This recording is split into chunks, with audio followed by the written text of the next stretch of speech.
नमस्कार प्रिय दर्शकों, आप देख रहे हैं ज्योतिष मंत्र। प्रिय दर्शकों, धन का महत्व कितना अधिक है इसी बात से अंदाजा लगाया जा सकता है कि मां भगवती दुर्गा के 3 स्वरूपों में से एक स्वरूप मां भगवती लक्ष्मी का है। यही नहीं, कार्तिक का पूरा महीना ही मां लक्ष्मी और नारायण भगवान को समर्पित होता है।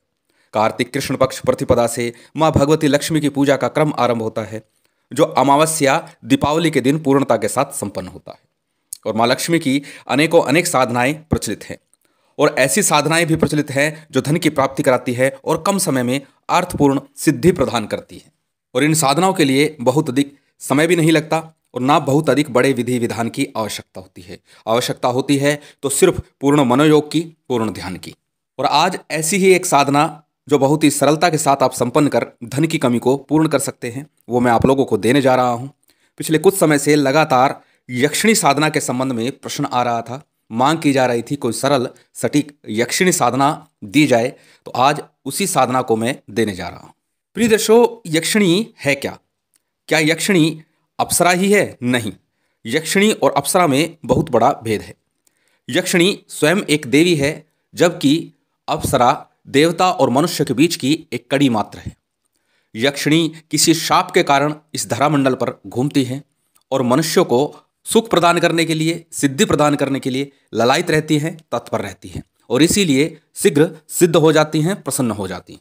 यदि यक्षिणी को सिद्ध किया जाए तो सर्व प्रकार से कामना पूर्ण करती है। धन की कामना के लिए यदा कदा लोग यक्षिणी साधना को करते हैं, परंतु यक्षिणी साधना मात्र धन ही प्रदान नहीं करती, ऐसे गुप्त धन को भी प्रदान करती है जो जमीन में गड़ा हो। सर्व प्रकार के सुख प्रदान करती है, साथ ही साथ यौवन को बनाए रखने की कला भी माँ यक्षिणी की साधना से फलीभूत होती है।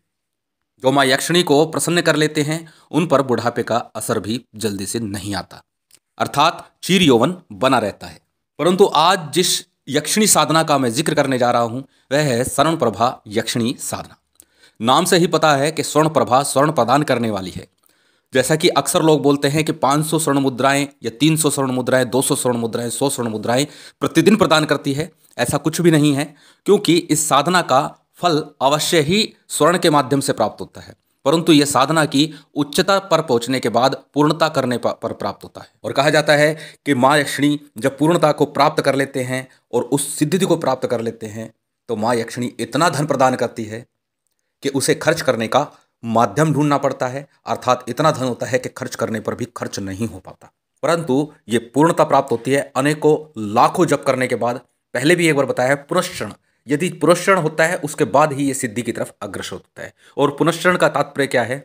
जितने अक्षर का मंत्र है, सरल भाषा में समझिए, जितने अक्षर का मंत्र है उतने ही लाख जप यदि करता है कोई व्यक्ति तब उसका पुनश्चरण करता है, और उतने लाख जप करने के बाद में उसका दशांश हवन किया जाए, उसके बाद ही मंत्र की सिद्धि प्राप्त होती है। परंतु आज जो विधान देने जा रहा हूं वह इस प्रकार का है। यदि आप धन की कमी से जूझ रहे हैं, धन की परेशानी आपको है, धन की आगमन आपके घर में नहीं हो पा रहा, इनकम सोर्स बिल्कुल रुका हुआ है, तो उस परिस्थिति में ये सरल साधना आप करके इनकम सोर्स का मार्ग खोल सकते हैं, धन प्राप्ति का मार्ग तलाश सकते हैं। और ऐसा हो नहीं सकता कि यह साधना की जाए और असफल हो जाए, सफल होकर रहेगी।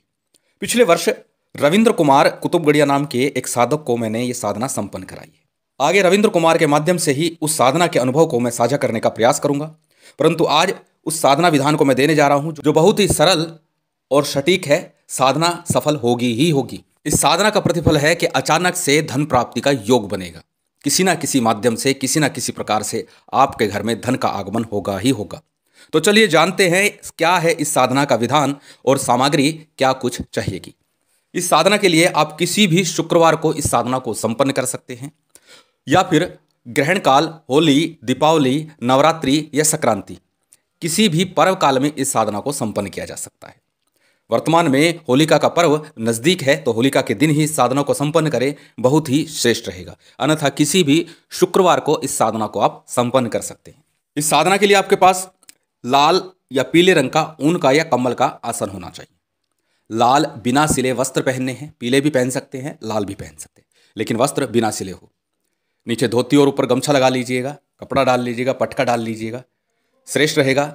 अन्यथा किसी भी प्रकार के स्वच्छ वस्त्र धारण करके भी आप साधना कर सकते हैं, क्योंकि अक्सर मैं बोलता हूँ भाव प्रमुख होता है, सामग्री की अपेक्षा। लाल रंग के हकीक की माला की आवश्यकता होगी आपको, और साथ ही साथ यक्षिणी यंत्र की आवश्यकता होगी, और दोनों ही चीज़ें प्राण प्रतिष्ठित होनी चाहिए। प्राण प्रतिष्ठा विधि के संदर्भ में पूर्व में एक वीडियो में डाल चुका हूँ, आप उसे देखिए।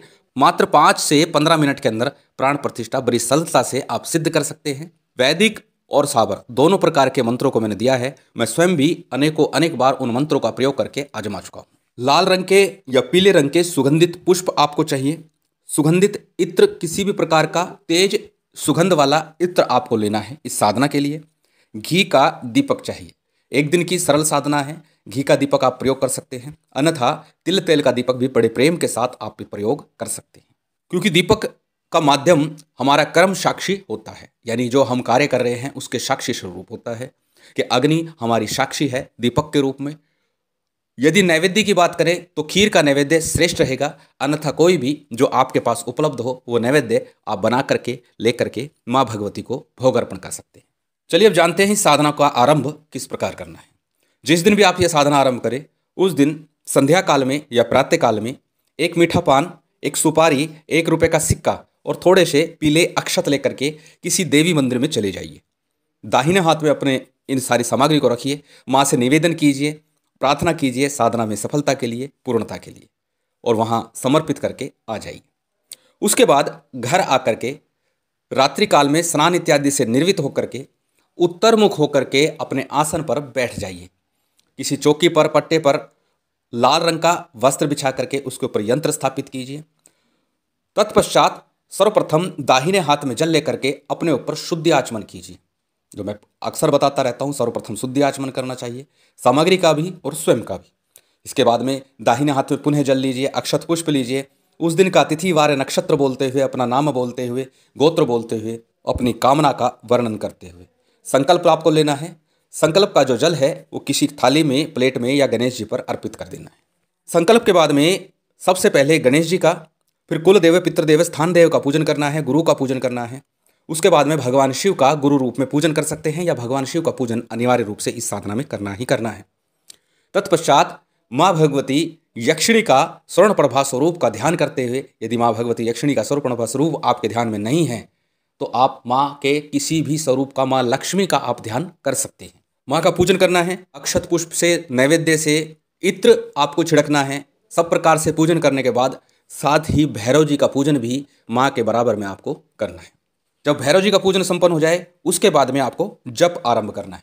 सबसे पहले आपको गणेश जी के मंत्र की एक माला करनी है, उसके बाद अपने गुरु मंत्र की एक माला करनी है। यदि गुरु नहीं है तो आपको भगवान शिव को गुरु मान करके पंचाक्षरी मंत्र की एक माला करनी है। भगवान शिव को गुरु किस प्रकार बनाया जा सकता है, किस प्रकार उन्हें गुरु धारण किया जा सकता है, इस संबंध में भी आपको जानकारी दे चुका हूँ वीडियो के माध्यम से, आप उसे देख सकते हैं, लिंक आपको डिस्क्रिप्शन में मिल जाएगा। गुरु गणेश की वंदना और जप करने के बाद में आपको अब इस साधना पर आना है। सबसे पहले योनि मुद्रा बनानी है, माँ भगवती का, यक्षिणी का आह्वान करना है। योनि मुद्रा स्क्रीन पर आपको दिखाई दे रही है। इस प्रकार अपने हाथों की मुद्राओं का निर्माण करके, अपने हाथों की मुद्राओं को बना करके माँ भगवती का आह्वान करना है, और उसके बाद लाल रंग के पुष्प से उन्हें आसन प्रदान करना है। जब योनि मुद्रा बना करके आह्वान करे उस समय स्क्रीन पर जो मंत्र है उस मंत्र को आपको बोलना है। मंत्र इस प्रकार है, ओम ह्रीम आगच्छ स्वर्णप्रभा यक्षिणी स्वाहा। ओम ह्रीम आगच्छ स्वर्णप्रभा यक्षिणी स्वाहा। ये मंत्र बोलते हुए योनि मुद्रा बना करके माँ का आह्वान करना है, और उसके बाद लाल रंग के पुष्प उन्हें आसन के रूप में प्रदान करने हैं, आसन उनका रखना है, और आसन देते समय बोलना है ओम कामेश्वरी स्वाहा, ओम कामेश्वरी स्वाहा, ये बोल करके उन्हें आसन प्रदान करना है। इतना करने के बाद जब माँ भगवती को आप आसन दे दें उसके बाद में ह्रीम फट, ह्रीम फट इस मंत्र का एक माला का जप आपको करना है। बड़ी सरलता से, शीघ्रता से इस जप को आप कर लेंगे, और उसके बाद में आपको मूल मंत्र का जप करना है। मूल मंत्र स्क्रीन पर आपको दिखाया जा रहा है, आप देख सकते हैं, बड़ा छोटा सा ये मंत्र है। इस मंत्र की आपको 51 माला का जप करना है, इसी रात्रि में जप करना है। जप का आरंभ 11 बजे के आसपास आप कर लीजिए, उसके बाद जप आपके कभी भी पूर्ण हो। 51 माला का जप है। मंत्र बड़ा सरल है, छोटा सा है। हमेशा बोलता हूँ पहले मंत्रों को याद कीजिए, उसके बाद ही साधना में प्रवृत्त होना चाहिए। मंत्र इस प्रकार है, ओम ह्रीम जूम शरण प्रभा जूम ह्रीम फट। ओम ह्रीम जूम स्वर्णप्रभा जूम ह्रीम फट। बड़ा छोटा सा ये मंत्र है, पहले इसे याद कीजिएगा, उसके बाद आपको ये जप करना है। 51 माला जब जब आप संपन्न कर लें, उसके बाद कर्पूर से माँ की आरती आपको करनी है। आरती के बाद में जो नैवेद्य आपने रखा है, जो भी आपके पास है, खीर का हो तो श्रेष्ठ है, अन्यथा आप जो भी बना रहे हैं, जो भी लगा रहे हैं, वो नैवेद्य अर्पित कीजिए। पुनः थोड़ा सा इत्र छिड़किए और उसके बाद में पुष्प पुनः अर्पण कीजिए और दाहिने हाथ में जल लेकर के साधना की पूर्णता के साथ समर्पित कर दीजिए। समर्पण मंत्र अनेक बार मैं बता चुका हूँ, लेकिन भाव से मूल रूप से यही बोलिए कि मैंने जो भी किया है, जो भी मंत्र जप तप व्रत आदि किया, वो मैं आपको समर्पित करता हूँ। अब आप मुझे इसका फल प्रदान करें, जैसी आपकी इच्छा। गुह्य अति गुह्य गोप्ति तुम गृणात समरकर्तम जपम सिद्धिर भवतु मे देवी तो प्रसादात सुरेश्वरी। यदि बोल सकते हैं तो इस मंत्र को बोलिएगा, अन्यथा तो आप अपनी जो भी भाषा है उसमें ही आप सरलता से माँ से निवेदन कीजिए और उसके बाद में आसन को प्रणाम कीजिए, साधना से उठ जाइए। अगले दिन प्रातःकाल, रात्रिकाल में साधना करनी है। प्रातःकाल इस सारी सामग्री को उसी लाल वस्त्र में जिस पे ये आसन लगाया था, यंत्र सहित, माला सहित, पुष्प वगैरह जो भी आपने अर्पित किया था, उसे बांध करके पोटली का स्वरूप दे करके या तो किसी मंदिर में रखाइए, या फिर पीपल के वृक्ष की जड़ में रखाइए, या फिर बहते जल में प्रवाहित कर दीजिए। तीनों में से कोई भी क्रिया आपको करनी है। याद रखिएगा, कोई भी कार्य जब आप करें तो पीछे मुड़ करके नहीं देखना। आपकी साधना संपन्न हो चुकी है, निश्चित ही आपको लाभ मिलेगा। इसके बाद नित्य प्रति 3 माला का इस मंत्र का जप करना है, ताकि साधना की शक्ति को बनाए रखा जा सके। आपको लाभ अवश्य प्राप्त होगा। महामाई जगदम्बा की कृपा आपको प्राप्त हो, आपकी कामना पूर्ण हो, यही मेरी माँ के चरणों में प्रार्थना है। उम्मीद करता हूँ ये जानकारी, ये वीडियो आपको अच्छी लगी होगी। यदि अच्छी लगी हो तो कृपया लाइक कीजिएगा, शेयर कीजिएगा। यदि चैनल पर नए हैं तो सब्सक्राइब कर बेल आइकन बटन दबा दीजिएगा। जय माता दी, जय श्री राम।